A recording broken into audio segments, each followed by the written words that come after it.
Hey guys, still there, and welcome to a new video. I'm co-hosting this one with Sparky. This was a game he played. I'm going to keep the viewer on neutral, and Sparky is watching the same video, or the same replay on his video, or really? On his screen. There, I finally didn't say stream. I said screen. He's watching this on his screen, and he's going to be talking us through what happened here, tactical considerations, and I'm going to be doing the general commentary on the rest of the game. I'm intentionally keeping it on neutral viewer so we can see what both red and blue are doing. So potentially what these guys might know of each other, I cannot show you yet. When we have actual tactical situations developing, I might switch from one side to the next just to see how each player views the battle. It is being recorded live, so everybody in chat can now say hi to their mom. And if you're watching this in a YouTube video, you will see chat rolling by on the left-hand side of the screen. Alright, so Sparky, what's special about this match? What are we looking at? It was generally good. I mean, with this map, you usually get a lot of grinding going on in the middle and over by Bravo in India on the right. Yep. But I suppose in particular, myself and Honey Badger took Hotel. And you know, we tried to push it as much as we could. Now it was a bit of a slaughter when it comes to tanks. Not too much of a grind really, but it was a fairly hefty fight. But we managed to kind of hold them at that bridge eventually, and I let it unfold. I don't want to ruin it really, but you know, it was an interesting fight. Let's put it that way. So because you're going usually up against Sam G there. Sam G, Sail Tax, War Wally, and Odd Lizard. Yeah. They're you all in Discord. particular are going to encounter Sam G. Yeah. Well, we did all right, yeah. He starts out with a T80UM, Tunguska T64BV times 2 Tunguskas, Ural, Robot, yeah, pretty much as expected. You, on the other hand, start out with... Oh, this is the German core again. 2A4, 2A5... Again, the Jack 2s, Roland, yeah. I think the Jaguars are kind of a an experiment. Yeah. Just to see how you can deploy them. Flavin, I'm from Waterford in Ireland. Okay, we got Cole on the right flank with M113A1s, Pinsgowers, Coyotes, and a whole bunch of helicopters. So he's trying to make a play for the town in India. The enemy is... What are they using to get in there?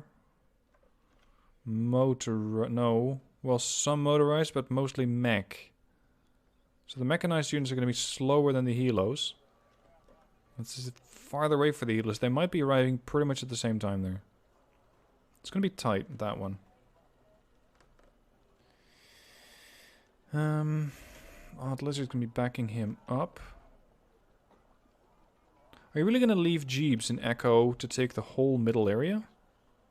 Because that's a lot of work. Well, yes. That's the fair response. And he did a good job of it, to be fair to him. He there is a moment where he struggles a small bit, and we all just start piling bombs and infantry into him. But I mean, other than that, it does work out. We just felt that, you know, realistically we would be able to hold Bravo, Echo, Delta, and then Charlie, Golf, Foxtrot, and the spawns and all that. Right. But Hotel is always the zone that's considered, you know, so or contested, even not considered. So we decided we'd try and put 2 players on it, and we were actually talking about this for a while before we started. Okay. Yeah, we were kind of trying to see what the best option would be, and we just went with it. Just going to point out that the KA-52 and the MI-28 combination that were over on this side were extremely annoying. I believe that. They can harass everything. Yeah, and we had nothing really that could reach out and touch it. What we did in terms of, we eventually killed I think I killed 2 KA-52s eventually, but it took a while with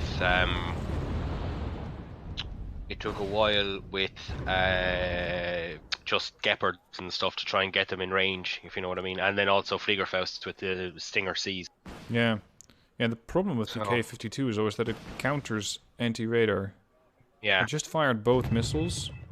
you hit one Gepard and knocked it out. I can't remember whether that was Honey Badger's Gepard or mine. Yeah, and your Roland 3 has a range of 20 or 2800, so it gets outranged by the Mi-20. No, it equals the range of T-25 of the Mi-28. And now you start to encounter. Oh, and he has the helos for backup. That's Yeah. a heck of a lot of firepower to have on your hands, especially if they flank shot you. So you're trying to rush a Gepard into position. No, that's Honey Badger. Yeah. It's actually going to be difficult enough to just. Honey Badger was using a Dutch German, Yeah. so yeah. Red doesn't have any optics, I'm seeing, especially if the K-52 keeps falling back from Sam. Where's his recon? Did you kill all of that? Because I didn't see it go down. His recon or our recon? Or his recon from Sam G. I think we managed to. I don't know actually. Because I I think saw maybe he some was units being reliant on his spawned in. K-52. Yeah, the Or did he 52's spawn in running, other but thing? without the 52, he's relying on the Mi-28's optics of medium or the tanks of medium. Yeah. And what I don't quite get is why Honey Badger is using Jaeger in the tree line. He's also bringing up Milan 2s. I can explain the Jaeger in a tree line in a second once I don't have my mouth full. That'd be polite, thank you. 2A5s. Yeah, the Jaguars in this case are not that useful. Although the T-64BV and the UM have both expanded their ATGMs. So you can safely engage those. There you go, there's one. Unfortunately, they don't really do too much. 20 AP, firing into 21 armor. It's not really Yeah, going to do much. It takes one. So to explain the Jaeger in the tree line, the plan was to move into the kind of see that stretch of woodland or forest where all those Skrejets are at the moment. The plan was to try and get in there as quickly as possible. Mm-hmm. So he brought some infantry in terms of Jaeger to try and get in there, but it didn't quite work out as well as we hoped. So we got pretty much stalemated with tanks. So that's why he has a load of infantry in that thing. And it is a conquest game that Red is currently winning because you guys have not captured any sector yet, with the exception of Charlie. That's about to change. We got Delta coming in. Then we got a CV coming in for Bravo. You have Echo under control, so you can capture it.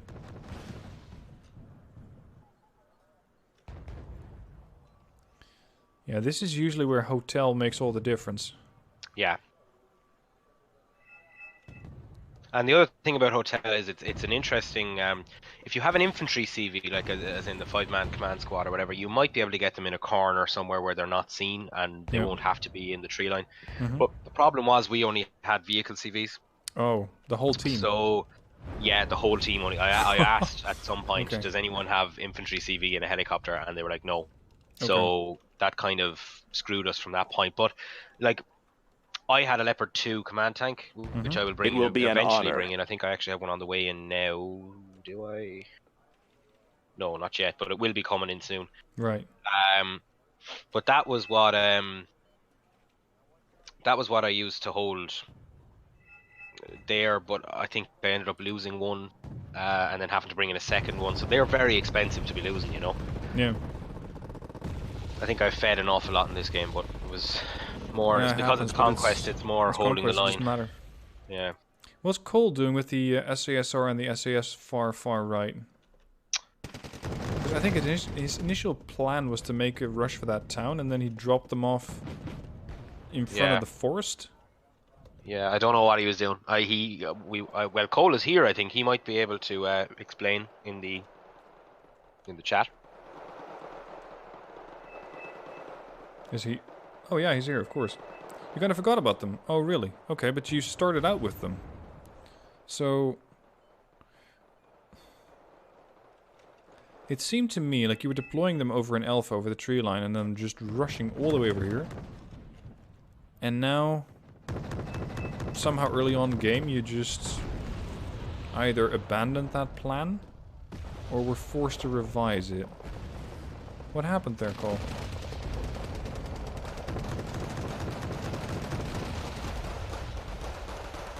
Warwally, Mothershits, I'm surrounded, sorta. Yeah, those guys are done. Even the minigun on the Chinook is helping out. Anything goes. Okay, so what can Red see? Red knows that there's stuff in the tree line. Red can see your Jaguar 2 is coming in. That's all courtesy of a Spetsnaz grew in your lines. Yeah. Come again? Right. So that's between you, Honey Badger, and Jeebs that those guys are. They really shouldn't be there. Yeah. Your plan was to walk them up to the tree line. Odd Lizard had the Recon M84 covering the side, so you couldn't walk by. Okay, but I'd say anybody with experience on this map knows that you need to put stuff in this line over here. Be it a picket line of transports, be it special forces, whatever you decide to send there, you're always going to get countered. So being able to walk into this town is extremely unlikely. Or at least I don't really pull it off too often. Sparky, between Echo and Hotel, that Spetsnaz Gru team, did you guys ever discover that? That sale tax eventually I did, yeah. Eventually I did. I just have to answer my phone. Because these guys are spotting absolutely everything. They know where a Leopard 2A5 is. That is really risky. They don't know how much AA there is, but they do see that the 2A1s are on the retreat. They know that the 2A4 has been damaged. Do they have any other deep recon units? They do not. Does Blue have any deep recon? They do not. Now, Blue deep recon over here is not a chance with the K-52. Over here it's tricky, but I would really like this little stretch of woods. Because with that, you can start spotting vehicles in this tree line, generally. Okay. You can spot stuff over here in the tree lines, generally. You might be able to see something in here if it fires. So this tree line over here with the Spetsnaz Gru is really critical to keep. Or at least get, and then keep.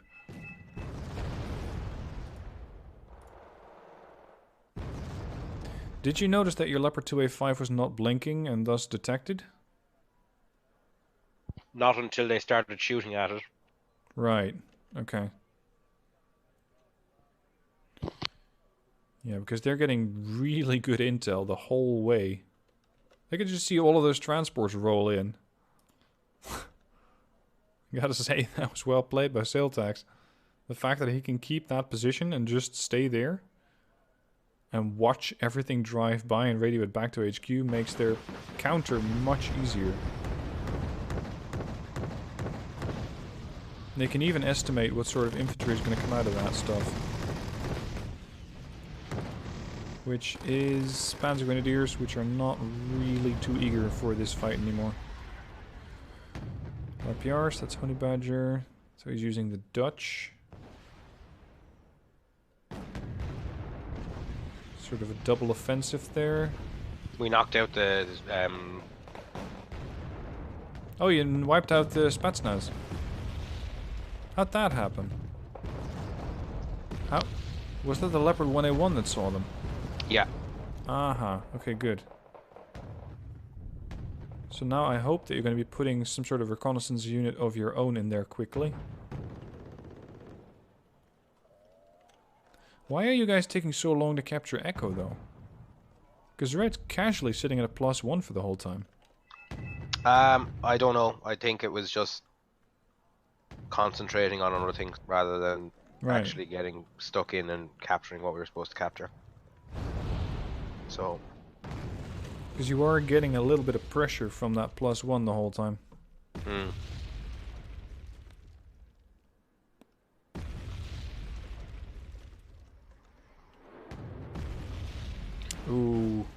Your Gepards, or Gepards in general, are really not happy about getting clustered. No. Then again, it is just a weak unit, armor-wise. It's a good anti-tank unit, but... There we go. It's just not really that good at standing up against enemy AT weaponry, especially cluster.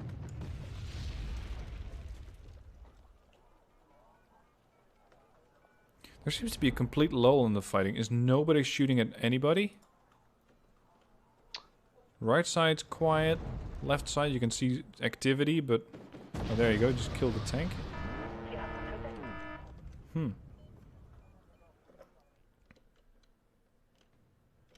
Good recon over there on that HGM unit. 262 comes in. No, says the Milan 2. And wipes out the napalm tank. T-72S, sight shot. Make it work, spot it again. Nope, no shot. That could have been a really good opportunity to kill a 110 point tank. 125. Oh well. See, at these ranges the Milan 2 can work. And they still have a little bit of cover.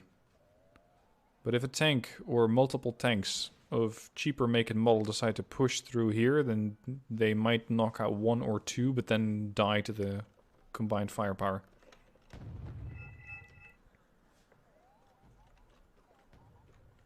Did you guys discuss any sort of actual plan to start pushing? Yeah, that was what was going on in Hotel. Once we had Echo secure, we were kind of waiting to try and build up a couple of forces there. Yeah. In pushing to Lima. But Echo was kind of our main... Or sorry, not Echo, Hotel. Pushing from Hotel to try and just keep them at the other side of the river and capture that forest was our next port of call. Okay.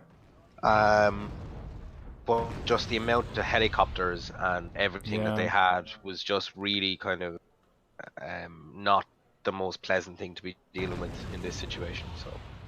And you were playing armor, so you couldn't put up any counter halos anyway. How about the others? I mean, Cole was on the right flank, so he wouldn't be paying attention. Yeah. He wouldn't necessarily be, what's it called? He wasn't paying attention on to our side because he was busy. Right. Yeah, he was more over there. Honey Badger was kind of... He's Dutch deck? Yeah, he was following my direction. And, I don't know, we kind of had similar... What's it called? We kind of had similar... similar sort of unit compositions and all that. Yeah, exactly. Yeah. So there was no real... Like, the one thing that we both kind of said immediately was that we were missing was an ATG... Or not an ATGM, an AA helicopter would have been really useful. Yeah. Although a K-52 immediately proceeds to wipe that out. Yeah. You could but at least kill the Mi-8 or the Mi-28. Yeah. And I suppose heavy artillery to counter the Tunguskas would have been useful as well, because if we knew where they were. Yeah, but getting reconnaissance in there is tricky. Because you'd have to walk it forward from an open area inside of Hotel.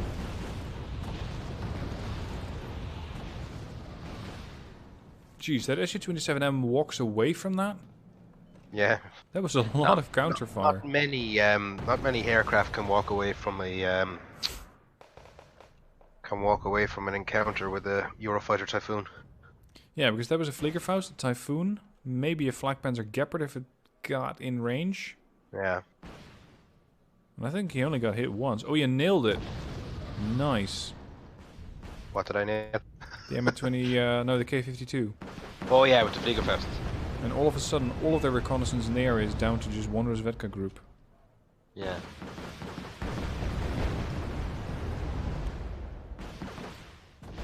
It's interesting to see how little Redford actually has in that forest that you're trying to capture, where you have Panzer Grenadiers. You're just looking at 3 VDV and 1 Super Heavy, and that's it.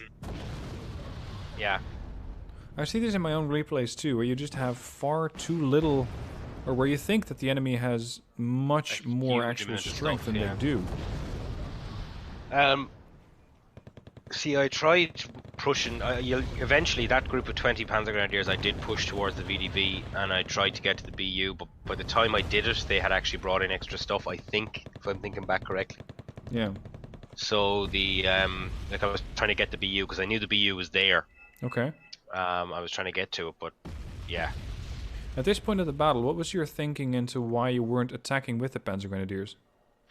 I don't know, to be honest with you. I just kind of was holding back because I didn't feel like we had enough stuff there to push and to make an effective foothold. So yeah. Yeah, and yet with the amount of forces that you had, you could have easily pushed in. Well, that's what. Yeah, but we didn't know because we didn't have enough recon. Yeah. I suppose is the other thing. So. Well, in an area like that, I'd say the Panzer Grenadiers are plenty of recon that you need. Yeah. You don't really need more than that.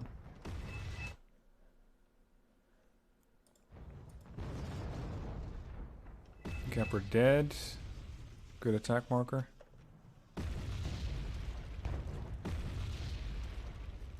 Now their BU is similarly powerless because it doesn't really have anything to shoot at. Doesn't get any optics. It's relying on VDV. Can see nothing in Echo. Can see your Jaeger. No, Honeybitcher's Jaeger. But it cannot see anything in Hotel. Hold on, Samuel G just put an attack marker which says pushing in Hotel. Saw that. Is he pushing or is he going to be pushing? But I don't see what he's going to be pushing with. I don't see what you're going to be pushing with either.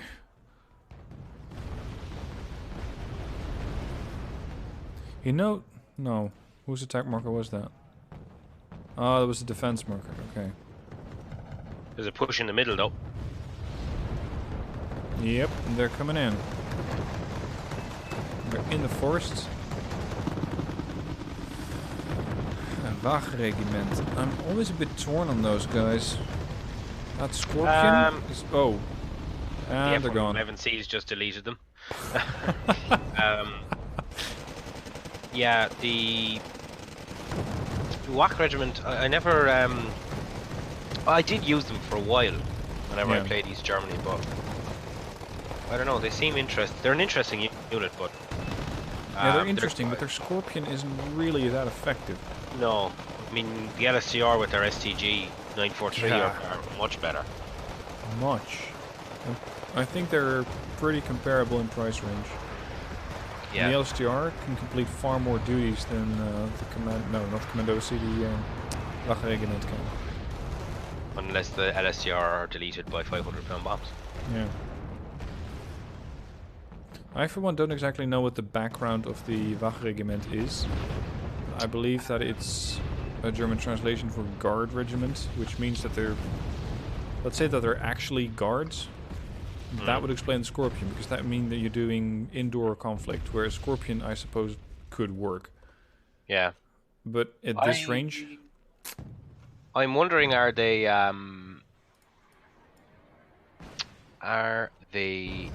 border guards? Might be.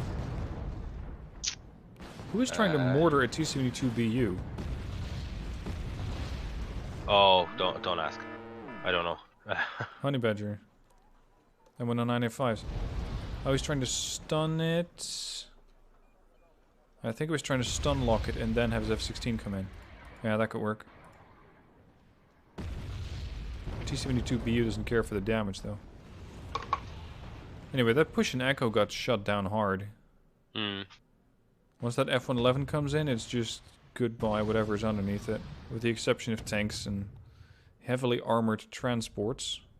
Good night, Irene. Yeah. Right flank seems awfully quiet. I haven't been paying that much attention to it, but it seems like there was nothing going on there. Which is unusual for this map. Yeah, usually you see quite a bit of conflict there, back and forth.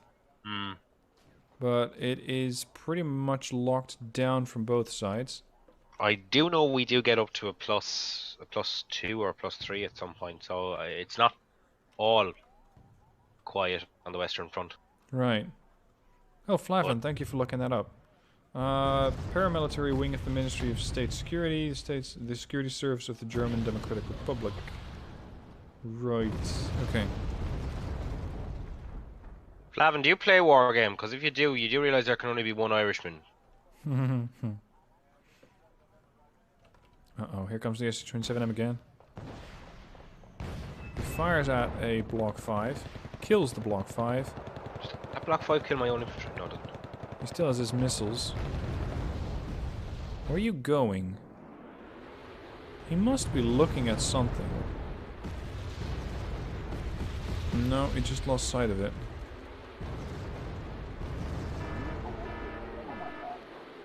He's considering going for something, but I think the line of sight is currently obstructed by the smoke. Yep, you can spot the 2A4 now. Makes a U-turn. Nope. Reconsiders. The 2A4 is wide open to attack now. Currently already being engaged by T-72B. With an HGM or two. Comes in. Kills the 2A4. And bugs out. That's not a bad run if you can kill an F-16 and a 2A4 in one go. You won't complain about it anyway. Now your optics in hotel seems to be much better than theirs. They can only sort of see your infantry.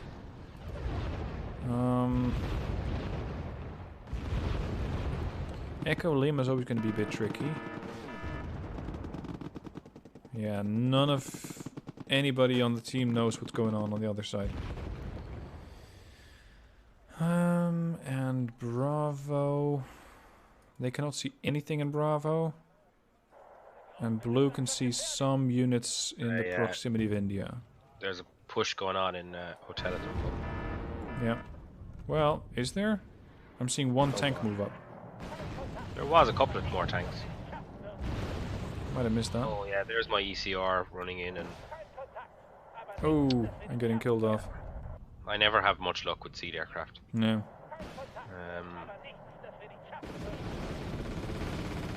Ouch. There goes a 2A5. That was uncalled for. One thing I always struggle with on this particular map is where the hell do I park my AA? Because you got so little cover out in the open that it's either too far back or too far forward. There seems to be no middle ground, so if you're operating on this map, the safest way to deploy some sort of anti-air seems to be by using an aircraft.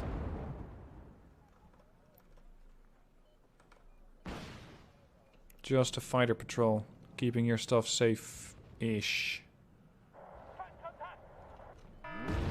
And of course, a fighter can be countered by another fighter or an interceptor. Or enemy AA if it gets too close, but let's assume that you keep it circling over your own lines. Why are they firing HE and cluster munitions at the forests between the two sectors, Echo and Bravo? They're making a play for that. They're not. See, this is such a waste. If you're going to fire your artillery, then fire it at either a position where you're going to attack, where you want the enemy to think that you're going to attack, whereas this forest is unlikely, or at a position where you expect ACV to be.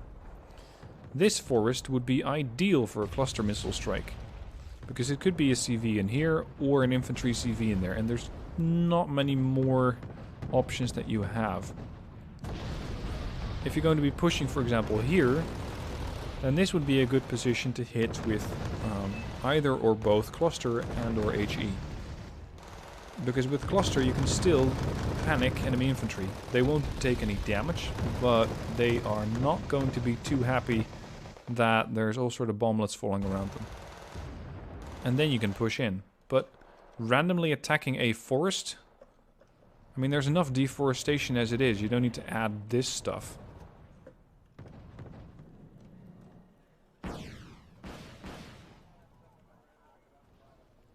Cole, you were operating on the right flank. Was there any sort of conflict or skirmish going on here? Because it seems that no player operating here, so neither Odd Lizard nor you, was doing any sort of, well, probing or recon force. It seems that nobody was actually making a play or an effort in India. And I mean the sector, not the country, before I insult near enough of a billion Indians. Okay, so we got Gornos facing up against Jaeger. That's not going to end well. BMPTs. It's just a standoff. It's not really going anywhere. I'll be back. Because he used to have a +1 from Hotel. By a Command Leopard 2. MiG-29S flies over, gets shot down, and he probably lost his target. Although a MiG-29S is a cluster bomber. So he was going for something.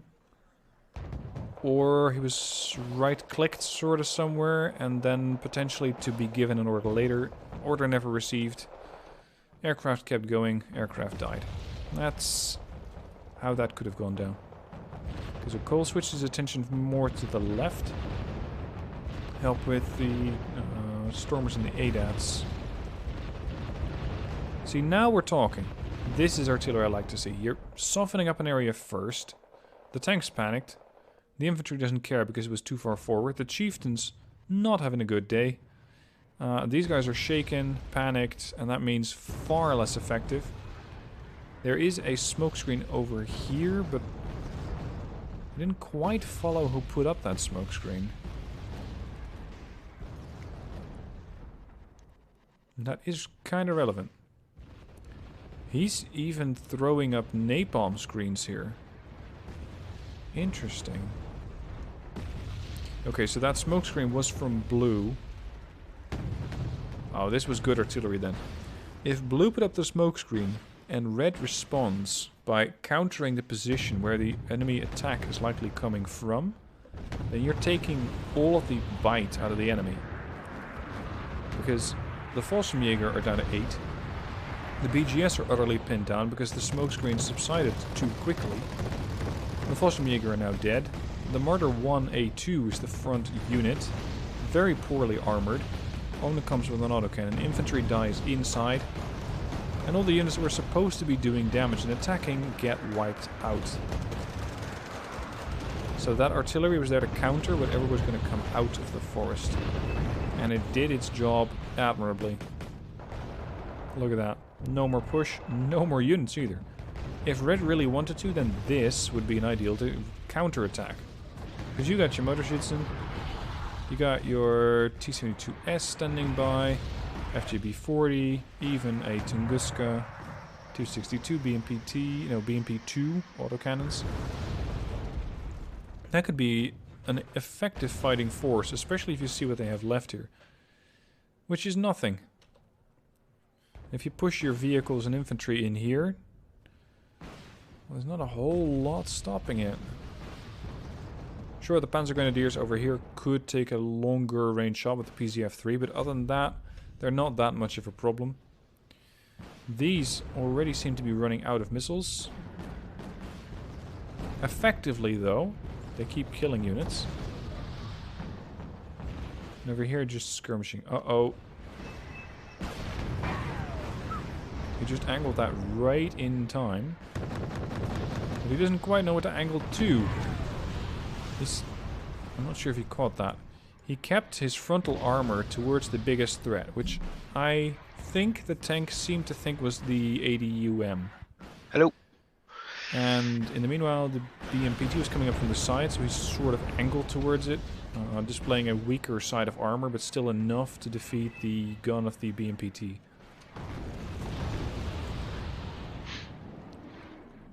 I'm just talking about your 2A5 there in the forest, pulling back right now. Yeah. He's not doing that again. That SU-27M got nailed by 2 Typhoons. Oh, and 2 he lost Typhoons one. like swept in really quickly and just knocked him out of the sky. Yeah.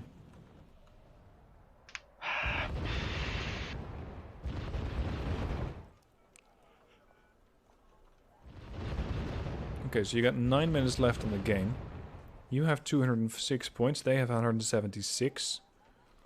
I'm not seeing any concentrated troop build-up anywhere. Yeah, which was surprising because, like, I've looked at the replay, so I didn't really look at the rest of the game. But there is a big push that comes. Mm-hmm. But I don't know where the forces came from. Yeah, I'm not So, seeing any concentrations, nor not even a whole load of units coming in. mm, Oh, somebody just spawned in a double Moderna, though. Odd lizard. Okay. on the right or left? Left, left. Oh, as in November Hotel. November. Ah, Far left spawn. okay.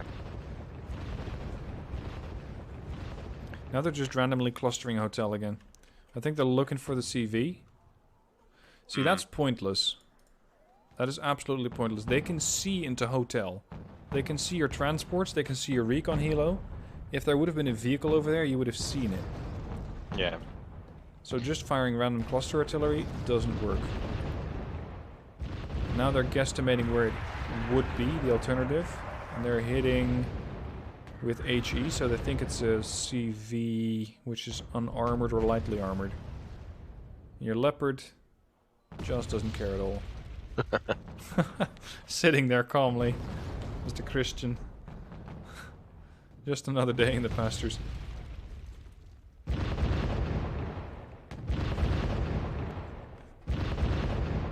Yeah, utterly undaunted. This is one thing that did annoy me, and it does annoy me with the in-house games. Like, there is sort of an unwritten rule with in-house games.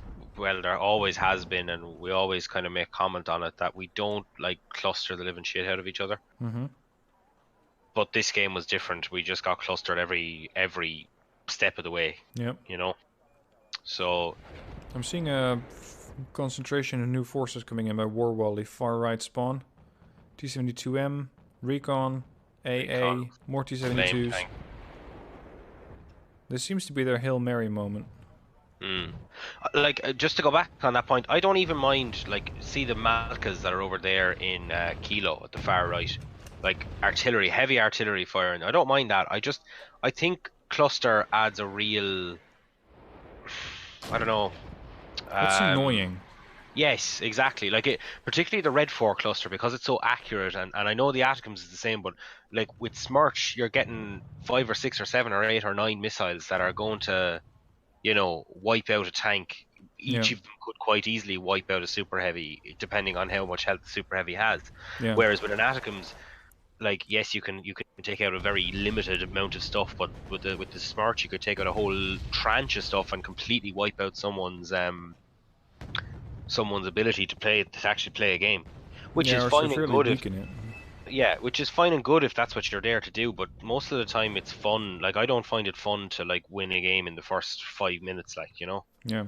you want a bit of a challenge. But and that's just me. Like, I'm sure people won't agree with me. But I just I'm feel with you there. I think that stuff like the Malka, stuff like M109A6, which fires a whole lot faster than the Malka and the Atacams, they're more like snipers. They look at one specific target, like a high-value AA piece, or an annoying position where an enemy HGM position is entrenched. Something like that would be an ideal target for HE ammo, a lone tank, or a double stack of Modernas would be an interesting target for an Atacams, but you cannot keep firing those the whole damn time. The Smirch, I know you cannot fire it the whole time, but it sure as hell feels different. Yeah, you kind of you're waiting for the strikes to end, if you know what I mean. Yeah.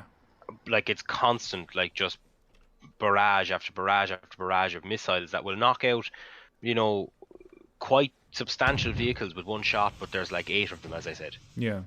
And that's what really pisses me off about Cluster, in particular in this game.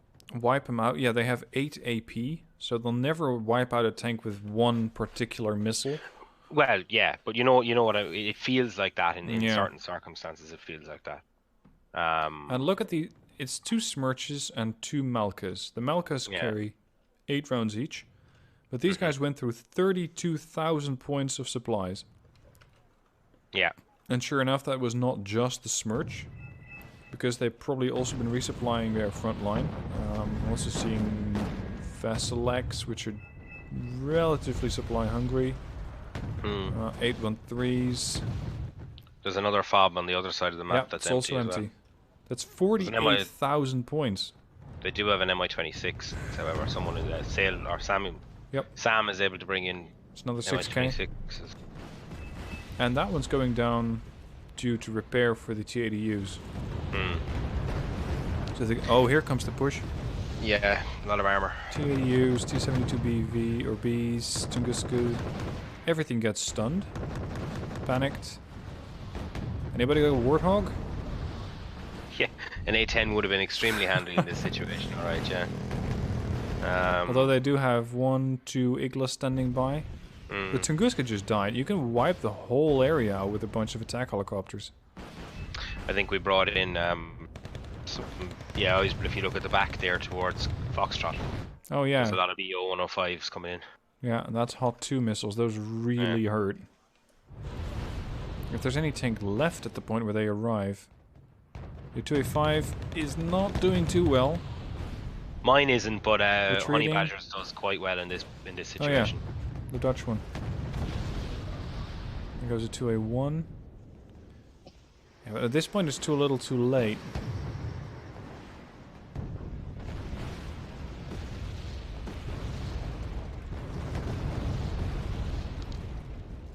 Now, I've said this before and I'll say it again. It is always very easy for me to just sit here and comment on stuff that I think could have been done better. But when you're under pressure of actually being in the game, part of your common sense and planning and strategy just goes out the window. Or at least it does with most people. And there is a, from what I've read, biological explanation for that. So, if you're under stress, your body goes into the fight or flight or freeze response, and it starts to divert energy, blood flow, stuff like that, from your neocortex, so that's the top part of your brain. That's why you have blackouts during tests or during job interviews or stuff like that. Presentations are always a good one. It's like the top part of your brain just gets shut down. And that's why maybe during presentations and job interviews and whatever gives you stress, you cannot think of anything. Because it's just, it's offline, as it were. It's like that part of the computer is currently unavailable. And the same goes for Wargame. Because while you're playing, you're feeling a certain level of stress. Because you have to respond to threats, you have to try and keep going, or keep an eye on what's going on. And all of that stuff happens at the same time. So your brain is already under a strain. And then you're also trying to think of advanced tactical strategies, and that just... it's too much. And some people are really, really good at sort of, I don't know, suppressing that response, I guess. But I, for one, I know that it is far easier for me to comment on the game and see what I did right and especially what I did wrong, than trying to figure out what I did wrong during the game. Simply because you're not detached enough from it. Anyway, this was clearly a major victory for Blue. 316 there, 182 there. So well over 2 times the point. Well, no, not 2 times the points, but 130 points over. So that was well played to Blue. Now I cannot see the kill lists because I kept switching to neutral to players, etc. But anyway. Hope you enjoyed the replay. Good back and forth there. I personally don't like Paddyfield too much, but it is interesting to see a game every now and then, just to see how it goes and what players come up with for strategies. That's it for today. Thank you for watching this episode. Hope you enjoyed it. Link to various resources down below in the comments. That's to Sparky's channel. That's to my Patreon in case you want to support my channel further. That's to sending me replays and stuff like that. So thank you for watching. Hope you enjoyed it, and I'll see you soon for more videos.